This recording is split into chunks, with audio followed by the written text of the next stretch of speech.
প্রথম যে দাবি আমাদের সাধারণ শিক্ষার্থীদের অধিকার আদায়ের দাবি। আমরা 56% কোটার বিরুদ্ধে আজকে লাখ লাখ শিক্ষার্থী পুরো বাংলাদেশের রাজপথে নেমেছি। সেই কারণে আমরা ব্রাহ্মণবাড়িয়ার শিক্ষার্থীরাও নেমেছি, কারণ আমরা মেধার গুরুত্ব দিচ্ছি। 56% কোটা কখনোই যৌক্তিক হতে পারে না।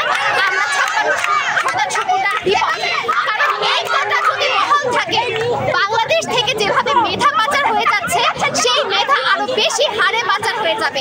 অনেক সাধারণ শিক্ষার্থী সরকারি চাকরি লাভের যে সাংবিধানিক অধিকার, সেই সাংবিধানিক অধিকার থেকে তারা বঞ্চিত হবে। আমরা কোনো অস্থায়ী ধারার অধীনে এই কোটাকে মেনে নিতে পারছি না, তাই আজকে আমরা ব্রাহ্মণবাড়িয়ার শিক্ষার্থীরা নেমেছি। পাশাপাশি আরেকটা যেটা, রাজপথে আমাদের ভাইয়েরা, আমাদের বোনেরা তাদের রক্ত ছড়িয়েছে, অনেকের প্রাণ গিয়েছে।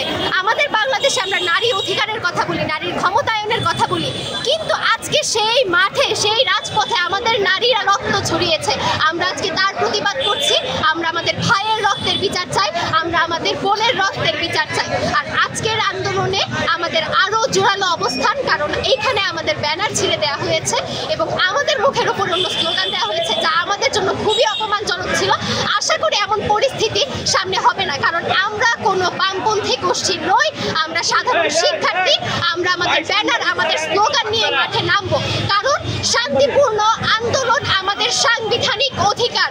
আমরা বাংলাদেশের যে কোনো জায়গায় আন্দোলন করতে পারি, এটা আমাদের সাংবিধানিক অধিকার। আমরা কোনো সংঘর্ষ করছি না, আমরা আমাদের অধিকারের দাবিতে মাঠে নেমেছি, রাজপথে নেমেছি। আজকে এখানকার পরিবেশটা কেমন ছিল আপনাদের আন্দোলনের? আজকে এখানের পরিবেশ আমাদের জন্য অপমানজনক ছিল, দুঃখিত, কারণ আমাদের মুখের সামনে স্লোগান দেওয়া হয়েছে, আমাদের ব্যানার ছিঁড়ে দেওয়া হয়েছে, ক্যাম্পাস বন্ধ বলে আমাদেরকে তাড়িয়ে দেওয়ার চেষ্টা করা হয়েছে, যেটা কখনোই আমরা মেনে নিতে পারছি না। এখানে কি কোনো ককটেল বিস্ফোরণের ঘটনা ঘটছে?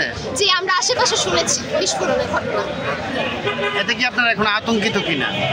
আমরা আতঙ্কিত নই, আমরা এই দেশের নাগরিক, আমরা ছাত্র সমাজ, আমরা